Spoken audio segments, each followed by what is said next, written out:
আপনারা নিশ্চয়ই অবগত আছেন, গত 13 নভেম্বর 2025 তারিখ রংপুরের ব্যবসায়ী আশরাফুল হককে হত্যা এবং লাশ খণ্ড বিখণ্ড করে জাতীয় ঈদগাহ ময়দানের পাশে দুটি ড্রামে ফেলে রাখা হয়, যা সারা দেশে ব্যাপক চাঞ্চল্যের সৃষ্টি করে। উক্ত মামলার প্রধান আসামি জরেজের কথিত প্রেমিকা শামীমা আক্তার কোহিনুর, বয়স 33, পিতা বাচ্চু মিয়া, থানা লাকসাম, জেলা কুমিল্লাকে গত 14 নভেম্বর 2025 তারিখ সকালে একটি বিশেষ অভিযান পরিচালনা করে তার নিজ বাড়ি হতে র্যাব কর্তৃক গ্রেফতার করা হয়। আজকের ব্রিফিং মূলত আসামি প্রেমিকা শামীমা হতে প্রাপ্ত তথ্য এবং যে আলামতগুলো আমরা সংগ্রহ করতে সক্ষম হয়েছি তা সম্পর্কে আপনাদের সম্মুখ অবগত করাটাই আমার মূল উদ্দেশ্য। গ্রেফতারকৃত আসামি শামীমা আক্তার কোহিনুরের দেওয়া তথ্য মতে ও তার মোবাইল ফোন বিশ্লেষণে আমরা জানতে পারি, হত্যাকাণ্ডের প্রধান আসামি জরেজের সাথে তার 1 বছরের অধিক সময় ধরে প্রেমের সম্পর্ক ছিল। জরেজ শামীমাকে জানায় তার এক বন্ধুর প্রেমের ফাঁদে ফেলে ব্ল্যাকমেইলিংয়ের মাধ্যমে 10 লক্ষ টাকা আদায় করা সম্ভব, যা থেকে জরেজ 7 লক্ষ টাকা আর শামীমা 3 লক্ষ টাকা ভাগ করে নেবে। উক্ত পরিকল্পনা অনুযায়ী শামীমা ভিকটিম আশরাফুল ইসলামের সাথে 1 মাস পূর্ব হতেই মোবাইল ফোনে যোগাযোগ শুরু করে এবং তাকে তার প্রতি আকৃষ্ট করার চেষ্টা অব্যাহত রাখে। তারই ধারাবাহিকতায় মোবাইল ফোনে তাদের নিয়মিত অডিও এবং ভিডিও কল চলতে থাকে। পরবর্তীতে গত 11 নভেম্বর 2025 তারিখ রাত 8টায় জরেজ ভিকটিম আশরাফুলকে নিয়ে ঢাকায় রওনা করেন।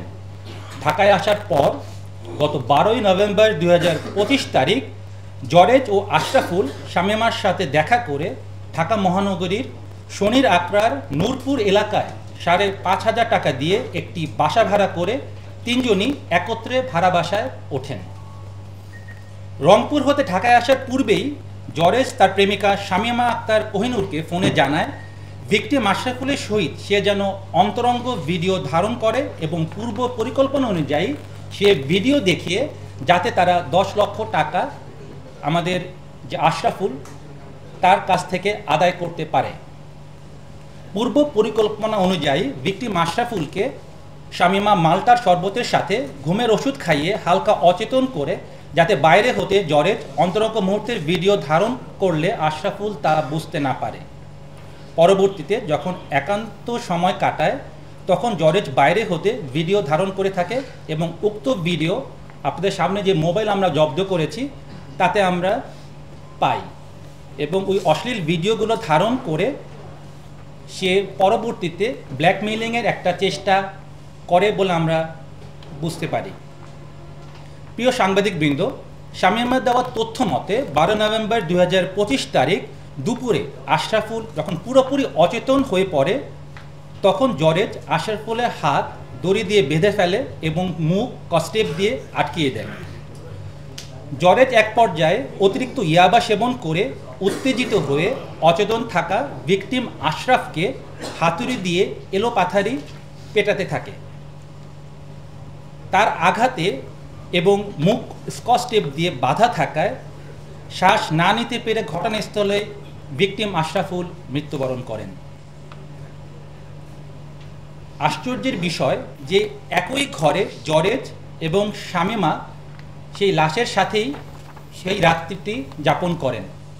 পরবর্তী দিন অর্থাৎ 13 নভেম্বর 2025 তারিখ আশরাফুলের মৃতদেহ গুম করার উদ্দেশ্যে জরেজ নিকটস্থ বাজার হতে চাপাতি ও 2টি ড্রাম কিনে আনেন। জরেজ চাপাতি দিয়ে লাশটিকে মূলত 26টি টুকরো করেন এবং 2টি নীল রঙের ড্রামে ভরে রাখেন। সিসিটিভি ফুটেজ বিশ্লেষণ করে আমরা যেটা দেখতে পাই যে বাসা থেকে দুপুর 2টা 43 মিনিটে একটি সিএনজি ভাড়া করে ড্রাম দুটি সিএনজিতে নিয়ে দুপুর 2টা 52 মিনিটে তারা বাসা হতে রওনা করেন। পরবর্তীতে সিসিটিভি ফুটেজে যেটা হাইকোর্ট প্রাঙ্গণে সেখানে আমরা দেখতে পাই 3টা 13 মিনিটে হাইকোর্ট মাজার গেটের নিকট আসলে রাস্তায় আইনশৃঙ্খলা বাহিনীর তৎপরতা দেখে লাশ ভর্তি ড্রাম দুটি হাইকোর্টের পানির পাম্প সংলগ্ন একটি ফাঁকা জায়গায় প্রধান সড়কের পাশে একটি বড় গাছের নিচে রেখে তারা অতি দ্রুত হাইকোর্ট এলাকা হতে একটি অটোযোগে সায়দাবাদের উদ্দেশ্যে চলে যান।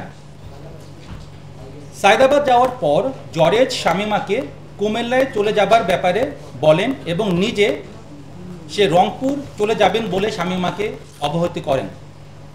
সে অনুযায়ী শামীমা কুমিল্লা তার নিজ বাড়িতে গমন করেন এবং জরেজের সাথে তার যোগাযোগ সম্পূর্ণভাবে বিচ্ছিন্ন করে দেন। প্রিয় সাংবাদিকবৃন্দ, শামীমা দেওয়া তথ্য মতে ভিকটিমে আশরাফুলের রক্তমাখা সাদা রঙের পায়জামা পাঞ্জাবি সহ হত্যার কাজে ব্যবহৃত দড়ি, স্কচটেপ, গোলগলা গেঞ্জি এবং একটি হাফ প্যান্ট একটি বস্তার ভিতর মুখ বাঁধা অবস্থায় শনির আক্রাস্ত নূরপুর এলাকা হতে র্যাব 3-এর একটি আবেদনিক দল উদ্ধার করতে সক্ষম হয়। এছাড়াও তার মোবাইল যেগুলো আমরা পেয়েছি তার থেকেও আমরা বিভিন্ন আলামত, আমরা যে ভিডিওগুলি সে ধারণ করেছে এবং নগ্ন ভিডিও এবং ছবি সেগুলো আমরা উদ্ধার করতে সক্ষম হয়েছি। এখানে উল্লেখ্য যে শামীমা দেওয়া তথ্য অনুযায়ী মূলত ব্ল্যাকমেইলিং করাটাই এবং টাকা উপার্জন করাটাই এই ঘটনার মূল উদ্দেশ্য ছিল। তবে জরেজ কর্তৃক নৃশংসভাবে হত্যাকাণ্ডের পিছনে কোনো পূর্ব শত্রুতা আছে কিনা কিংবা পরকীয়ার কোনো বিষয় রয়েছে কিনা তা মূল আসামি জরেজকে জিজ্ঞাসাবাদে বেরিয়ে আসবে বলে আমরা মনে করছি। ধৃত আসামিদের বিরুদ্ধে পরবর্তী আইনানুগ ব্যবস্থা গ্রহণের জন্য শাহবাগ থানায়